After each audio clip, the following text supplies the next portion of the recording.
Well. Look who it is. None other than the infamous Acosta, played by the wonderfully talented Samantha Brown. Samantha, thank you so much for coming back. How are you doing today? I am doing well. You and I always knew this was going to be a two-part interview. Yes. So I have been itching to get back here and chat. Now that the finale is released, we have so much to talk about. Oh my God. Like, this has been highly anticipated for sure. I've read all the comments on the last interview, and everybody is now Team Acosta. Well, at least most people. Yeah. You did it. Listen, you did a good job. You defended your case, you presented it, and you flipped some people. You flipped some minds. So good. that job well done. But I had so many more questions for you about Acosta, and then we definitely have to talk about that finale. So first and foremost, is there any aspect of your character, now that we've got the full season under our belt, is there any aspect about her character that maybe surprised you or challenged you, or maybe something that you just didn't expect? I think we'll dive into this further later, but I was very surprised, pleasantly surprised in episode 9 and 10 in regards to how selfless she is. Like how she really does put herself in front of other people to protect them, even though she doesn't know them and they hate her. We see that with episode 9 in the kitchen, Victor with the axe. She immediately jumps up and puts herself in front of all of these people who despise her. And in episode 10, we see her go to the aid of Elgin, who she's never even met before. So I know that we'll dive into probably both of those things later, but that really surprised me that she is helping people that not only she doesn't even know, but people that don't like her very much. So she's a better person than me. I wouldn't do half of that. You wouldn't have. Wow. Well, if I was in Colony House and I saw a man with an axe and all these people hated me, I think I'd be like, peace, and just run for the hills. But she dives right in front of them, and immediately tries to put herself in front of the danger that she sees. I thought it was funny, especially when you brought up the Colony House, when she saw Victor and everything. Because the first thing you did, you sitting here reaching for your. I'm like, you see, Boyd was right. Boyd was right. You didn't need your bullets. No, we're gonna dive in right now. Okay, go for it. The way that I see that scene is no one's telling Acosta anything. We know this. Acosta's never met Victor. She knows nothing about Victor. She goes into the kitchen and she sees a man with an axe who is slightly, his emotions are heightened. So immediately she jumps in front of, let's back up. She doesn't know if this is normal, right? Is this a normal Tuesday? We're just having coffee and axes. Is this a normal thing? Is this something that I should just get used to, like Kenny told me in the diner? And when she sees everyone in Colony House jump up, freaked out, lose it, and they all rush to the back of the kitchen wall, that signals to Acosta, oh, these people have lived with Victor for years. They're friends with Victor. If they're scared of Victor right now, that means this is not normal behavior from this man. Okay, so now she knows that this situation is slightly escalated. She then has Kenny take the lead. Kenny slowly starts to talk to Victor, but then Kenny reaches for his gun. So that tells Acosta, well, Kenny's a sensible leader in this town. If he's reaching for his gun, he must also recognize that this situation is slightly elevated. So now Acosta looks at herself and she's like, damn, I just put myself in front of all of these innocent people. I'm the closest to Victor in terms of physical distance. In 1 second, he can just cut me to pieces. Everybody hates me, and I don't have a weapon. So what does she do? Like all great poker players do, they bluff. So she puts her hand, you see she reaches real far, because Victor doesn't know she doesn't have bullets. She could have a knife, she could have mace, she could have her own little fold-up axe. It's just putting herself on the same playing field as the men in the kitchen with the weapons, right? And then she has emotional intelligence and sees, okay, we have to talk to Victor differently. Victor is a little bit different. No weapons are involved. She puts her hands up like this and slowly tries to just say, hey, what do you need the axe for? And then she lets him go. That's how I see it. I'm about sick of you. I'm about sick of you coming in here, dropping knowledge, facts, and reason. Mm-hmm. You're not going to keep doing this to me. Oh You're yeah, not, you're not gonna we just keep doing started. this. We just started. Do you see it Listen. now? Do you get it? Yes. Okay. Yes, I get it. But I will still contend that Boyd was still right not to give her bullets, only because, to your point, she doesn't know.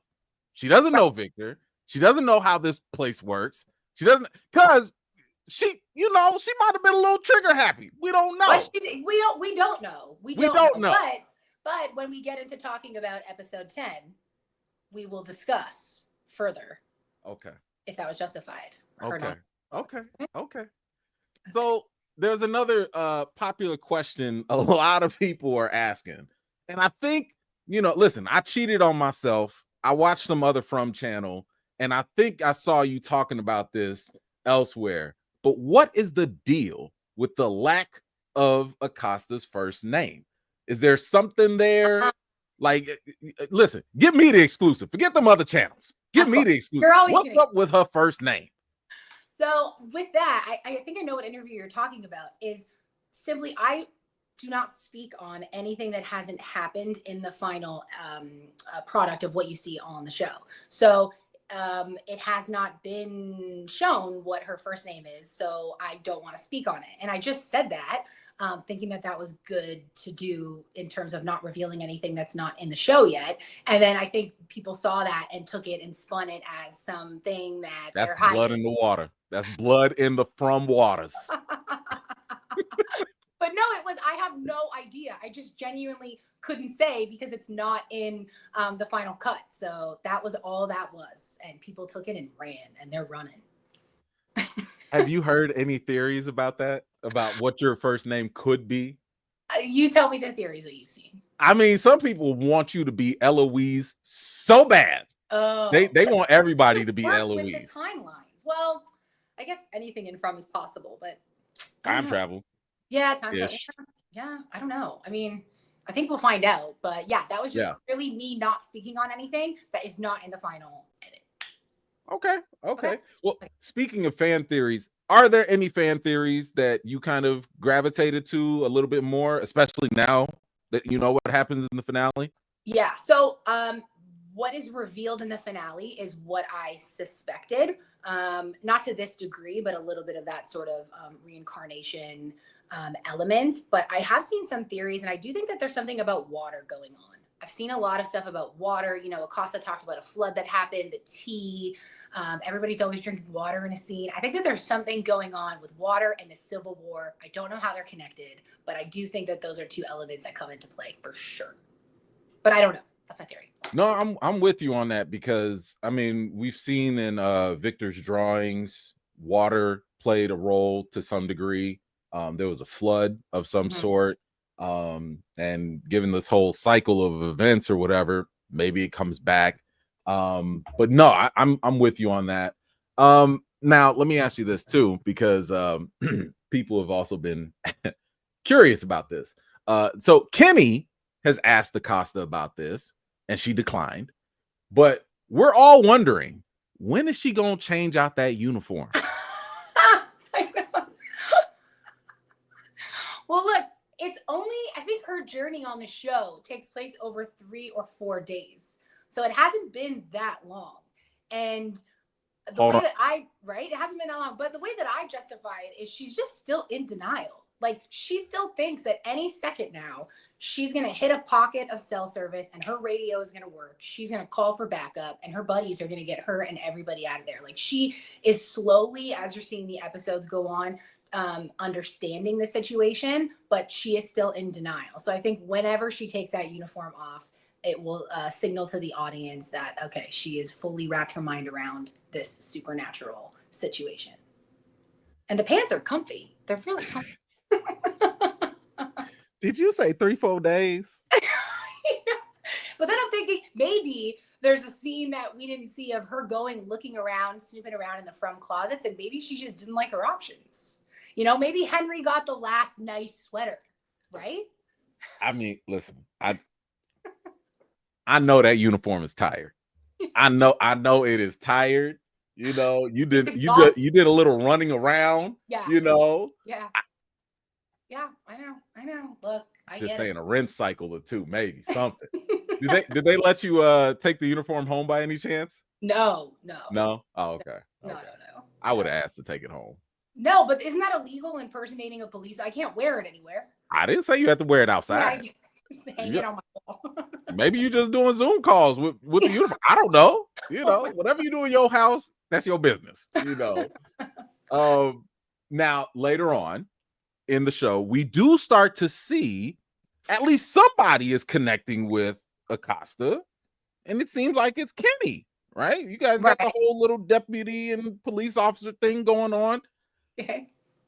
Do you think there's a little something there? I get asked this question a lot. Good. I say that romance is not on Acosta's mind at this point.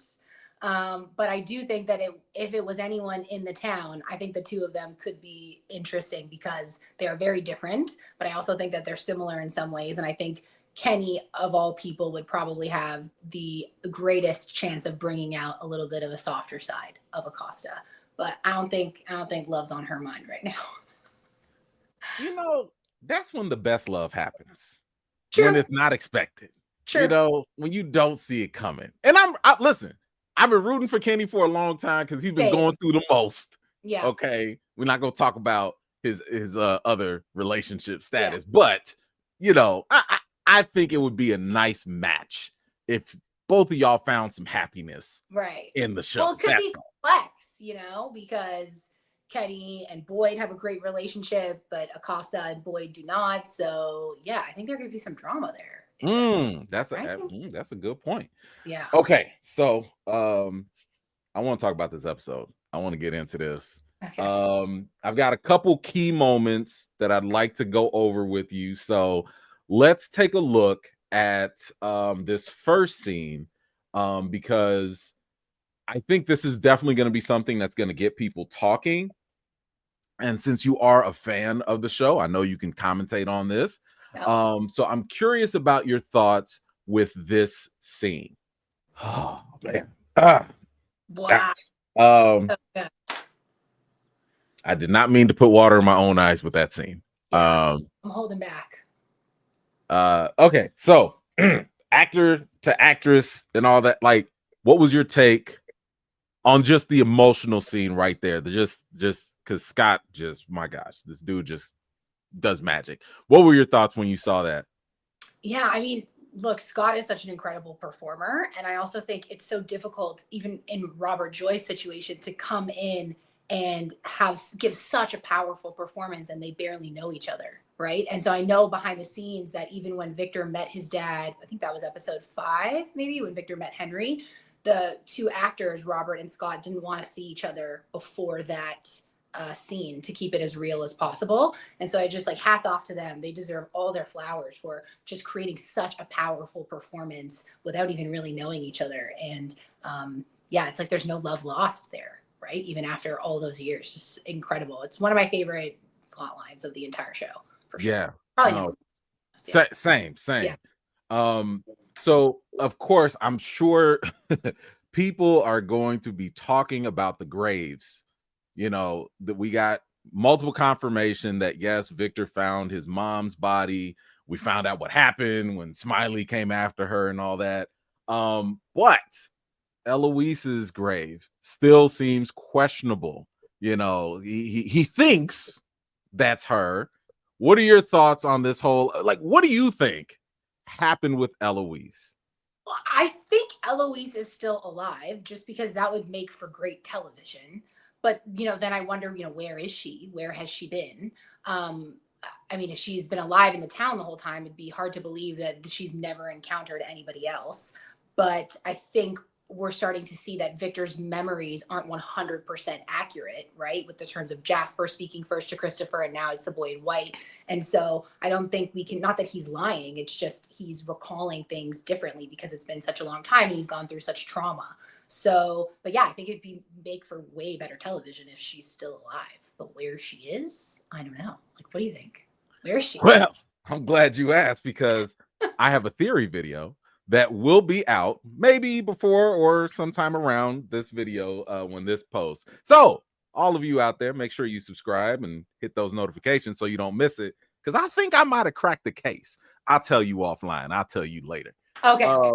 So let's get to another scene. Because this is where things start to turn up. And Acosta hits the scene. Whew. Okay. Like that scene just gave me goosebumps. Just First of all, is it weird to see yourself on screen? Like, I don't love it. I mean, I don't think many actors enjoy watching themselves. You get used to it, but I just watch it once and then I never watch it again. Okay, I'm sorry to subject you to that then. Okay, so Acosta comes in, as you mentioned before. She doesn't know what's going on. She's got a guy with an axe, and monsters coming out at night. And now Boyd, supposedly the sheriff, supposedly the leader of this place, protecting his people, it's hammer time. Yeah. Like what is going through her mind? And what do you think is going through Acosta's mind? And what was your reaction when you saw this scene? Okay, so I think there are two things, the way that I was playing it, that are going on in Acosta's mind the second she bursts through that door. The first is, if Boyd can torture Elgin, that means that Boyd, whenever he deems fit, can torture any one of us. Okay? 2, thank God I got my gun back.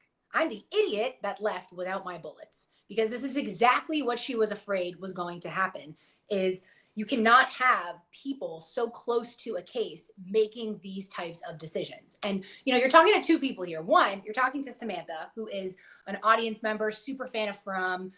I am just like all the viewers watching. Hi, everyone. Thanks for making it this far in this interview. But we all know and have seen Boyd over 3 seasons, 30 episodes, 30 hours, be an incredible leader to the people of this town, right? Found the talisman, kept order, kept people alive, gotten answers. But Acosta has only seen back half season 3 Boyd, which is a very different, slightly unhinged Boyd. All she knows is this man physically attacked me in Colony House. He's taken my personal property. Every single time we're in a room together, he is screaming at me, won't give me any information, won't let me help, has hidden a crime, and is now torturing someone. So she views this man as just completely unhinged. And in her mind, it's, if you can torture Elgin, then can any of us torture Ellis just because we want to? Like, you're too close to this case. So what the police do is help people that are helpless. And so Ellis has a dad here in front that can protect him and make sure that he stays safe. But Elgin doesn't have that. So that's what Acosta feels she's doing in that moment, is even if this man is a serial killer, you cannot torture this man because you are setting a precedent for the rest of this town.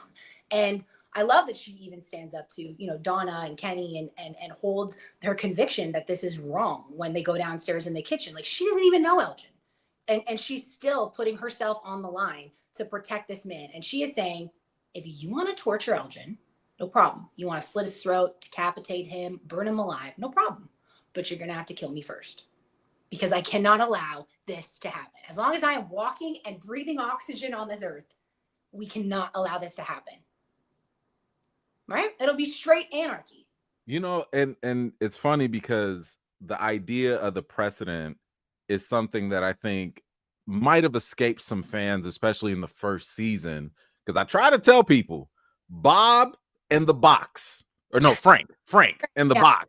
That was a whole thing that Father Kotri kept trying to push Boyd about, because he was like, listen, not telling you the box is right or wrong, but if you create this precedent of people doing bad things and you don't follow through with consequences, then what do you have? And now it feels like an inverse of like, well, if you go do this, as you mentioned, that could create another precedent.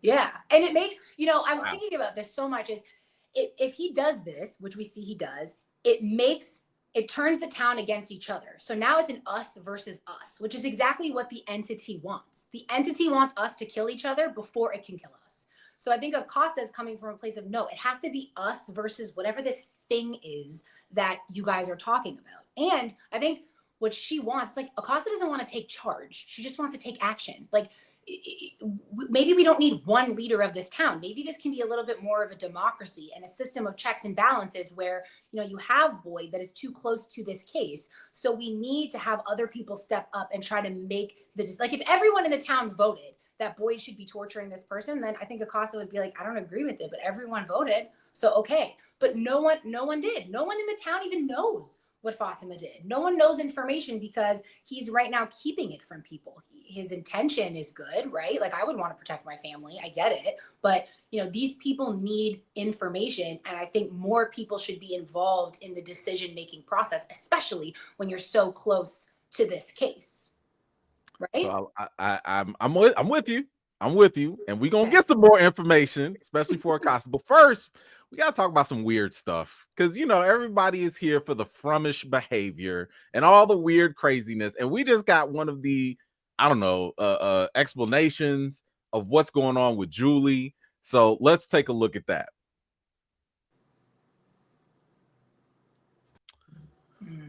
So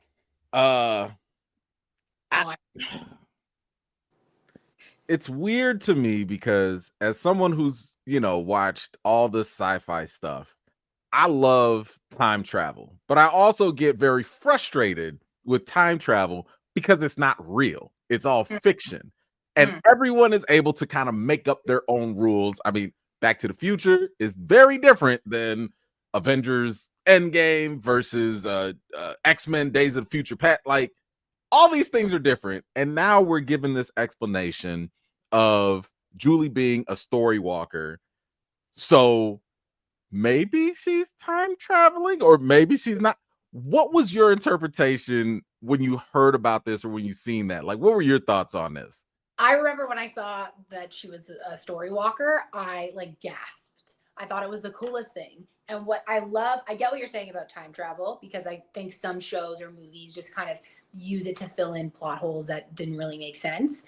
But I think with this, what's interesting, and that scene that you just pulled in particular, is that Ethan tells her very specifically that she can't go back and change what happened, which I think is very cool, right? Because it'd be so easy to say, oh yeah, I can now go back in time and just fix everything. Well, it's like, no, you can go back in time and see what happened, but you can't change the past. So I think hopefully in the future, she can go back and see what went wrong. And now everyone in the town can use that knowledge, which we need at this moment. We need knowledge and use that information to change going forward and like break the cycle. So I get what you're saying, but I love that she can't change the past. I like that also, especially for the dramatic effect, because I think it speaks to an innate human desire. I mean, who wouldn't want to go change the past? You know, like I'd love to go tell myself those winning lottery numbers, right? Right. You know, but I think it does make for compelling TV because it's that struggle to just keep trying and trying and trying until maybe you have to just finally accept it. And I'm that would be interesting to see where they go with that. So I'm eager now because this is where things really start to pick up with Acosta. So let's take a look. Okay. Oh my God. Just another Tuesday in From. Oh my God. First of all, when I was watching this, I watched it at like in the middle of the night. And I don't think I could have, I couldn't sleep for a while. Like I was just sitting there like haunting. What? Yeah. So walk me through this scene. First, with your encounter with Boyd, because you were like, I'm gonna blow this all up. Like you were ready to be like, I'm snitching to everybody. Yeah. Talk to me about that, and then we'll get to the Sarah point. What I love about that scene is, and this is why I love the character so much, is she could have been in that kitchen and been like, you know what? Nobody likes me here. I'm in danger. You know, Acosta's a leader here. Boyd's a leader here. I'm going to just fall back and be like, okay, if you guys think that torturing the man upstairs is fine, I'll just sit in a corner, wear some jeans from the 80s and drink Kenny's chamomile tea. Sure, I'm not gonna say anything. But no, she's like, hell no, this is wrong. I'm gonna march upstairs with my radio that doesn't work and my bulletless gun, and I'm gonna put a stop to this madness.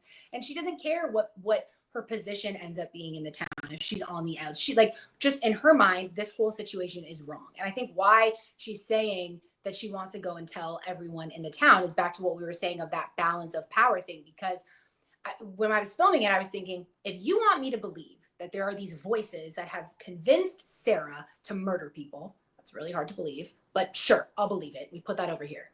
Now you want me to get on board with this leader Boyd, who you guys like him as your leader. The buck stops with him. He controls the weapons. He makes all the decisions. So if you want me to believe both of these things, then who's to say that the voices that have infiltrated Sarah will not one day infiltrate Boyd, right? We don't know that. And if those voices infiltrate Boyd and he is as powerful in the town as he is, then we are all screwed, right? So for her, it's we need to tell the people in this town what's going on. The more information people have in an organized way, this has to be more balanced so we can make more logical decisions. So again, I don't think it's, I'm going to go tell the people in the town so they choose me as the leader. It's just, no, we need other people to have a say as to what's going on here. You can't just go around torturing whoever you want.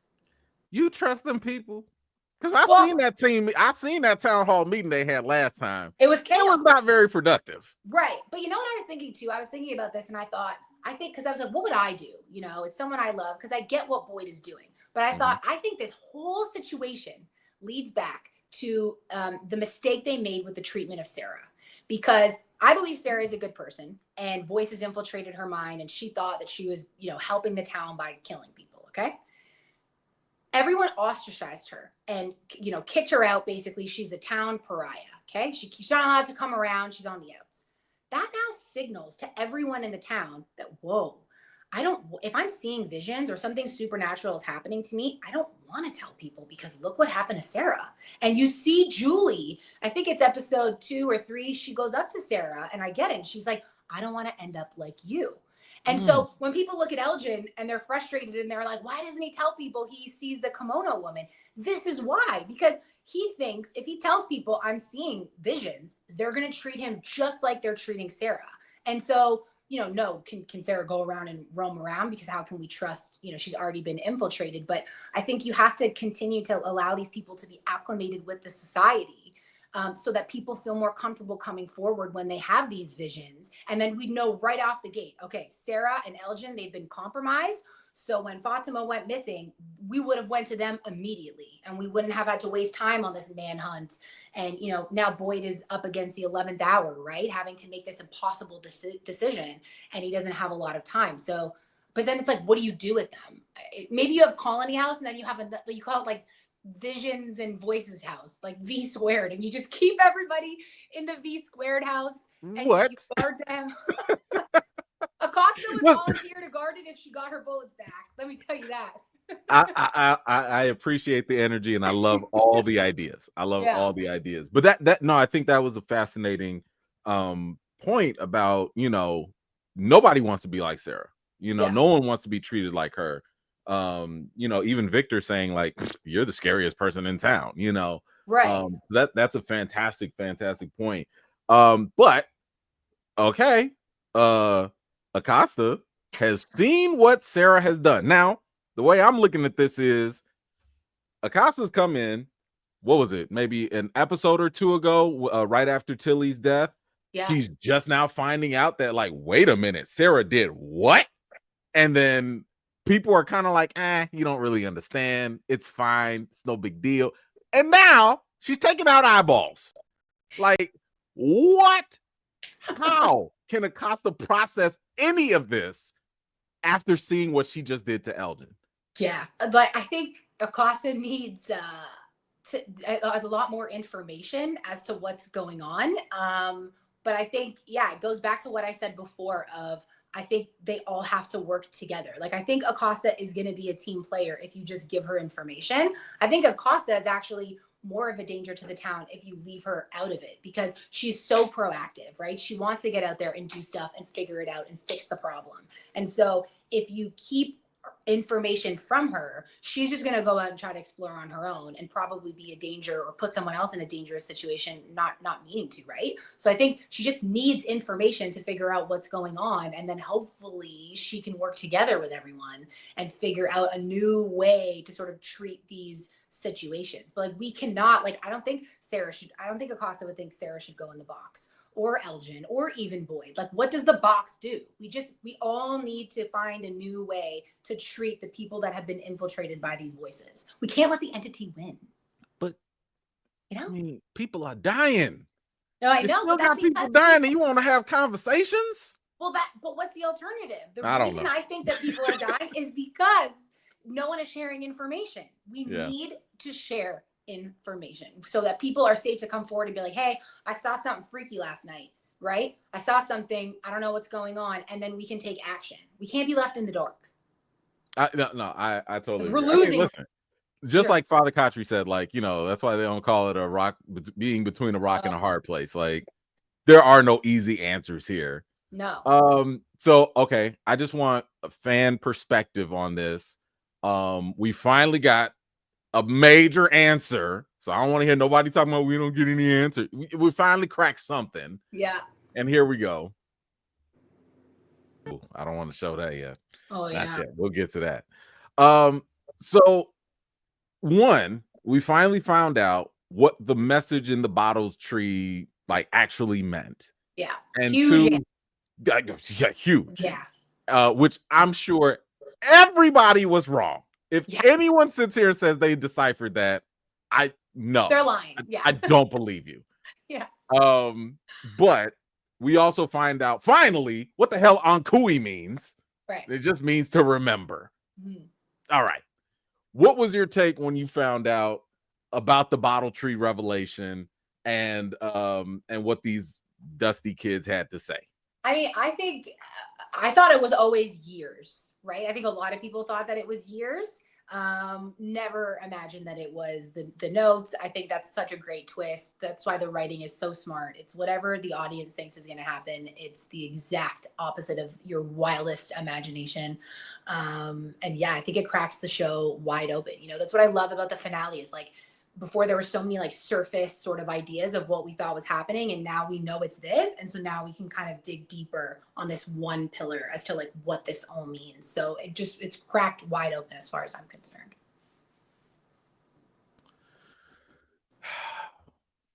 There was more that we got from this episode, including a shocking return of a fan favorite, and I need your reaction for this too.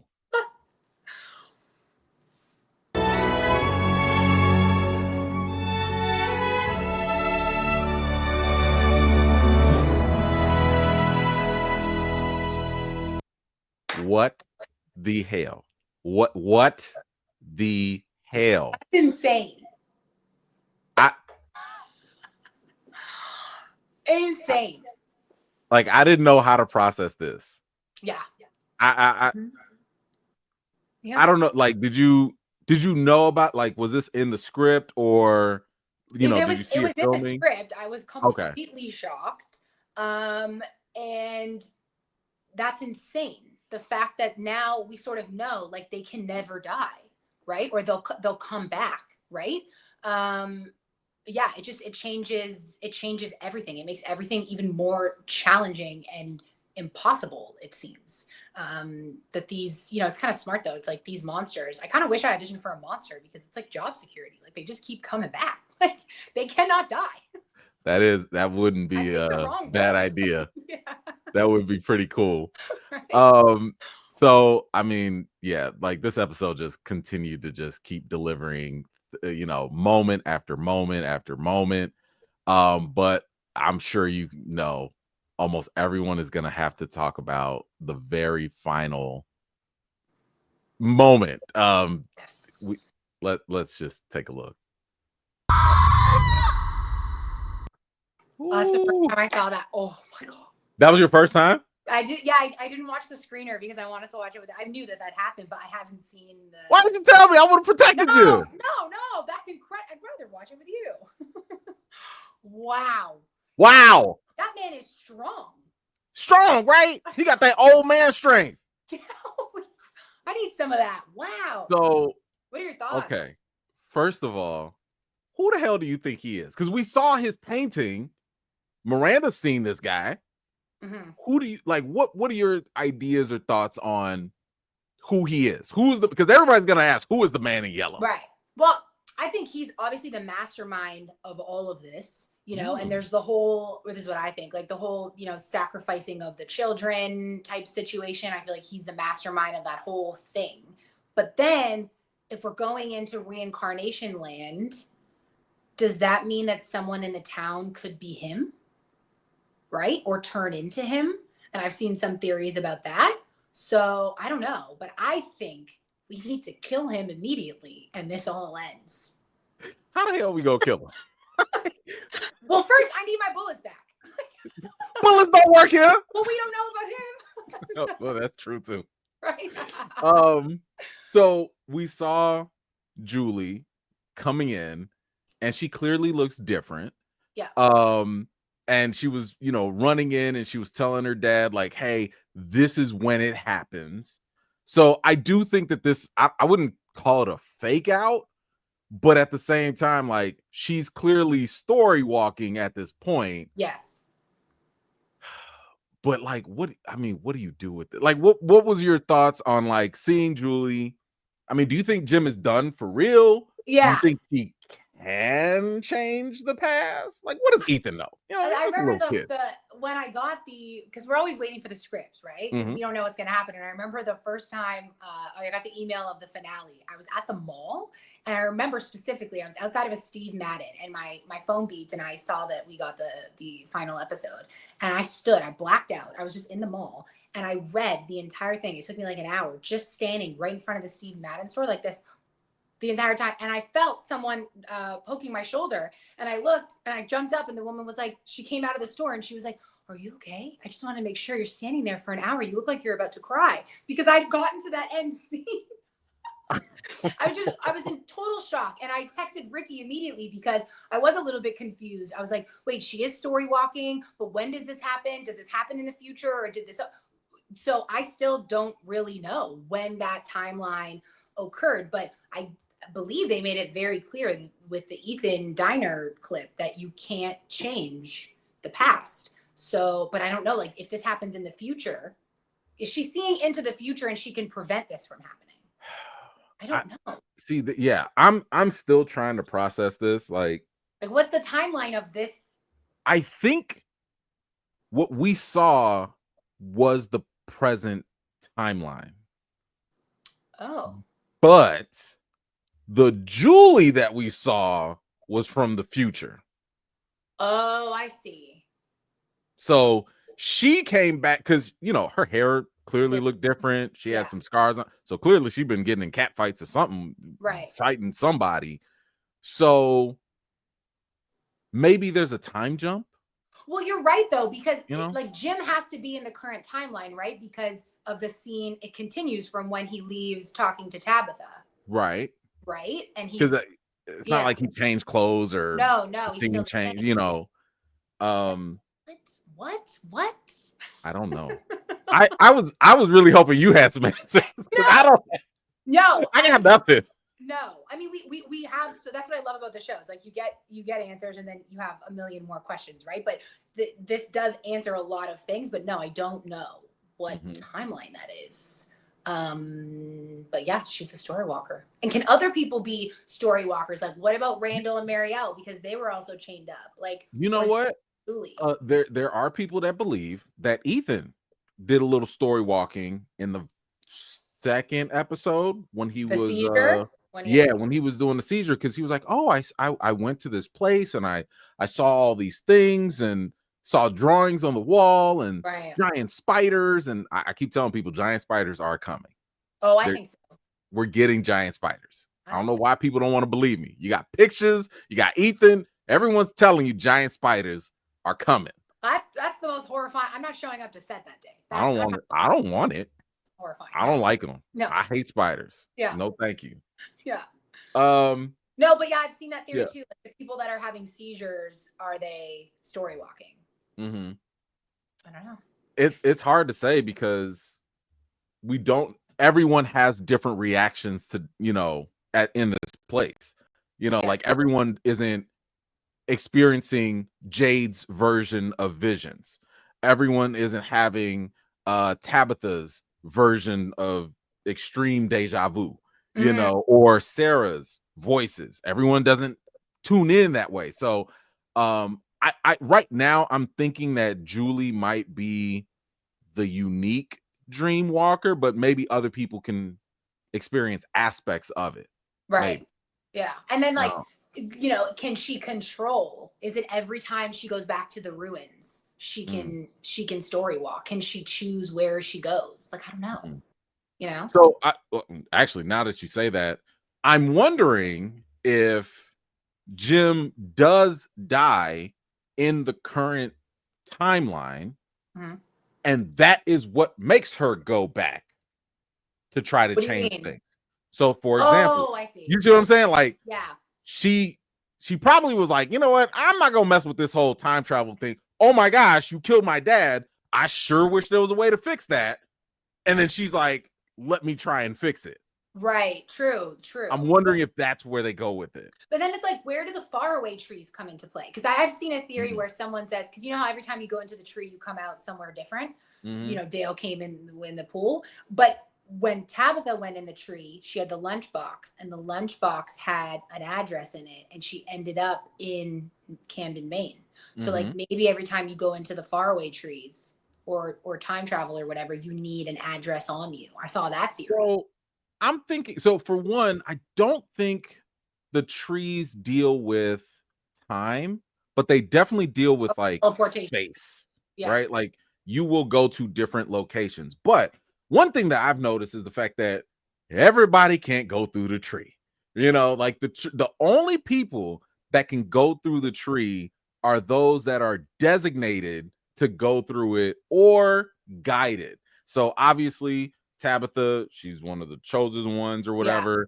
She can go. She's got a free pass to go through the trees, right? Yeah, but who else went? Victor, Julie, back during the Colony House massacre. Boyd and Sarah. The boy in white. Oh, the like boy in white. He another weird entity was like, it's okay to go through this tree now. Yeah. And then Victor again, and who else went? And Sarah and Boyd. And Sarah. No, I'm sorry. Boyd and Sarah. Yeah. They went at the behest of the boy in white. So unless you get an invite, I don't think you can go to this party. Yeah. Oh, okay. Samantha, this is rocked my brain once again. Yeah. And now I have so much more to think about. Do you have any final thoughts on what you would like to see if a season 4 gets greenlit? Because as of right now, I don't know why MGM Plus is dragging their feet. Just renew this already. But if you get renewed, what would you like to see happen? I'm more interested right now in the monsters, like the creatures, like what they are and how to beat them, because I do think there is a key there to this whole mystery. Smiley coming back, like what does that even mean? So I hope to explore and see a lot more of the monsters and the backstory and why they're dressed up in these costumes, and how to kill them. That is something I am very interested in exploring. Is there anything you'd like to see with Acosta? I think Acosta's journey is right now in a pretty interesting spot because I can see so many different paths for her, which is why the writers are so great, right? They really don't write any of these characters into a corner. Like I can see her going off and doing her own thing. I can also see her and Boyd putting their differences aside and recognizing maybe they're stronger working together. But I think that decision lies with Boyd. Like Boyd can either have Acosta be a thorn in his side or he can have her on his side. And that is up to Boyd. So whatever he decides, she will take it and she will do her own thing if she needs to. I don't know if I'd count on that. Boyd don't talk to nobody. Like he I don't want to talk about it. Well, maybe we can torture Boyd like he's torturing other people. I know you did not just say that. You know what? Okay. Precedence. He's setting a No, precedent. see, now you done crossed the line. Now you trying to talk about Mr. Fish and Loaves like that? You gonna torture Mr. Fish and Loaves? Boyd is the GOAT. He's actually, it's fun. Boyd is my favorite character, which is hilarious because if Acosta heard me say that, Right. but he's my favorite. He's amazing. Samantha, I want to thank you so much for another fantastic just sit down with you to pick your thoughts and all of that. By the way, do you have anything coming up maybe that you could tease, or any projects you're working on maybe? I have a couple of things in the works, but the life of an actor is, unless I've signed on the dotted line, I do not say. So, but you know what? I've really enjoyed this experience. Like I said, I was a fan of the show, and it's been so great seeing everyone's theories. And, you know, the show has some of the most passionate fans I've ever seen. So whether they like a character, don't like a character, like a plot line, think that there's not enough answers or there's too many answers, whatever they think, as long as they are passionate and not indifferent. We just don't want anyone to be indifferent, which I don't think anyone at this point is. So we'll take all the passionate fans that we can get. So it's been a joy, truly a joy. And y'all make sure y'all go give her a follow. You see, I added this now for all y'all thirsties that was trying to follow her before. Email, where's she at? Where can I find some? That's where you can find her. You see it now. Don't be weird. Don't be creep. Don't be okay. Yeah. Don't do all that. But go give her a follow. Once again, thank you so much for your time. I really appreciate it. And listen, I cannot wait, and I'm hoping for that season 4 so we could do this again. Yes, thank you so much, and for all your coverage of the show. It's been amazing. So thank you for having me.